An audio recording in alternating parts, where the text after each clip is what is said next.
আমার রান্নাঘরে আবার একটা রেসিপি নিয়ে তো হাজির হয়েছি। আজকে রেসিপিটা দেখো, ফুলকপি দিয়েই করবো। ফুলকপিটাকে প্রথমে কেটে নিই,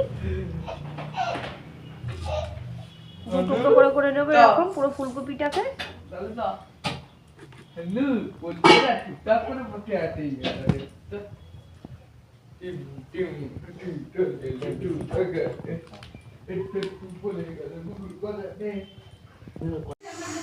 ফুলকপিটাকে দেখো তো কেটেই নিলাম, তোমরা তো দেখতেই পেলে। তার সাথে আলুও আমি দুটো আলু এরকম পাতলা পাতলা করে কেটে নিয়েছি, টমেটো রেখেছি, পেঁয়াজও ছোট ছোট করে কেটেছি, তার সাথে গোটা রসুনও রেখেছি।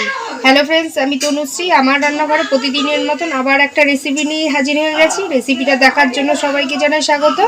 আশা করি তোমরা ভালোই আছো, তোমাদের ভালোবাসায় আমিও ভালো আছি। আমার রেসিপিটা দেখে যদি ভালো লেগে থাকে তাহলে প্রতিদিনের মতন ভালোবেসে একটা লাইক, শেয়ার, সাবস্ক্রাইব করে দেবে। দেখো তাহলে আজকে রেসিপিটা কি। আজকে রেসিপিটা হচ্ছে ফুলকপির ভর্তা বানাবো। তার জন্য গ্যাস অন করে কড়াইতে জল বসিয়ে দিয়েছি। জলটা উষ্ণ গরমও হয়ে গেছে। জলের মধ্যে দিয়ে দেবো ফুলকপিগুলোকে।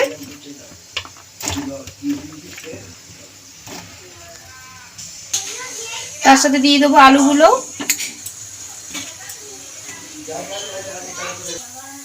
তার সাথে দিয়ে দেবো দুটো কাঁচা লঙ্কা, নুন দিয়ে দেবো, দিয়ে দিয়েছি। নাড়িয়ে চাড়িয়ে নুনটাকে জলের মধ্যে মিশিয়ে দিলাম, যাতে ফুলকপি আলু সব কিছুর মধ্যে নুনটা ভালো মতন ঢুকে যায়। ব্যাস, এটা ঢাকা দিয়ে বেশ কিছুক্ষণ এরমভাবে রেখে দেবো সেদ্ধ হওয়ার জন্য। কিছুক্ষণ তো ঢাকা দিয়েই রেখেছিলাম। ফুলকপি আর আলুটা দেখো সেদ্ধ হয়েই এসছে প্রায়, দেখলেই তো বোঝা যায় সবজি সেদ্ধ হলে। এবার টমেটোটা হাফ টমেটো করে নিয়েছি, গোটা টমেটোটাও দিয়ে দেবো জলের মধ্যে, দিয়ে এটাকেও সেদ্ধ করে নেব।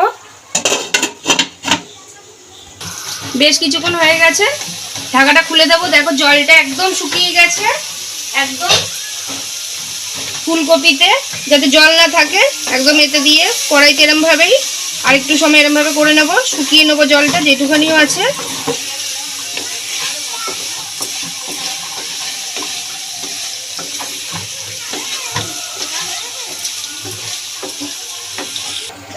জল একদম শুকিয়ে গেছে, দেখো ফুলকপিতে একদম মাখা হয়েই গেছে, নাড়তে ছাড়তে প্রায় নিচে লেগে লেগে আসছে, জলটা একদমই শুকিয়ে মরে গেছে। এবার আমি এই সেদ্ধটা নামিয়ে নেব। এইদিকে আমি একটা ডিম সেদ্ধ বসিয়ে দিয়েছি, এদিকে ফ্রাই প্যান একটা বসিয়ে দিয়েছি, সরষের তেল দিয়ে দেবো। তেলটা গরম হওয়ার জন্য একটু সময় নেব। তেলটা গরম হয়ে গেছে, শুকনো লঙ্কা ভেজে নেব তেলের মধ্যে দিয়ে।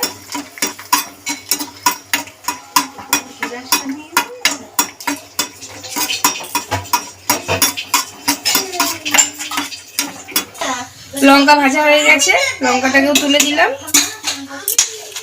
গরম তেলের মধ্যে পেঁয়াজটাও ভেজে নেব।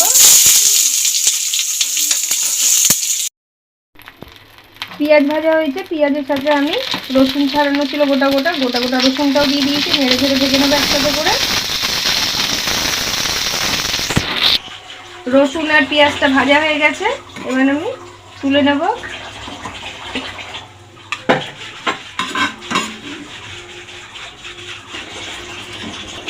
সব সময় মেখে নেবো। প্রথমে নুন দিয়ে ভাজা লঙ্কাটাকে গুঁড়ো করে নেব, পেঁয়াজটা দিয়েও লঙ্কার গুঁড়োটা একসাথে করে মেখে নেব। এবার সব একসাথে করে মেখে নেব। সবই তো সেদ্ধ হয়ে গেছে, সেদ্ধ করার সময় দেখেছো ফুলকপিগুলো একদমই ভর্তার মতন হয়েই গেছিলো। আলুগুলোকেও দিয়ে দেবো ঠেসে ভালো করে।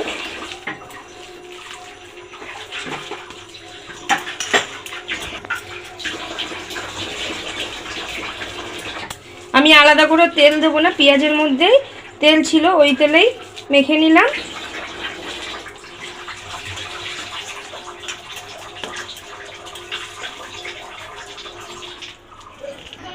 আলুটা তো মাখা হয়ে গেছে, এবার ডিম সেদ্ধটাকে ছাড়িয়ে নিয়েছি, গ্রেটারও নিয়ে নিয়েছি, গ্রেট করে দেবো।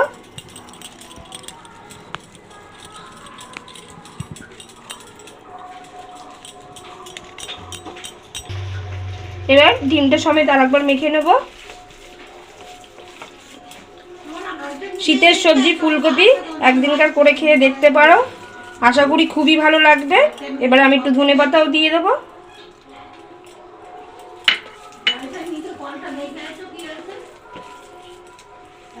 আমি তো বলেই থাকি আমার রেসিপি দেখে একদিনকার বাড়িতে করো, কেমন হয়েছে সেটাও কমেন্ট করে জানিও।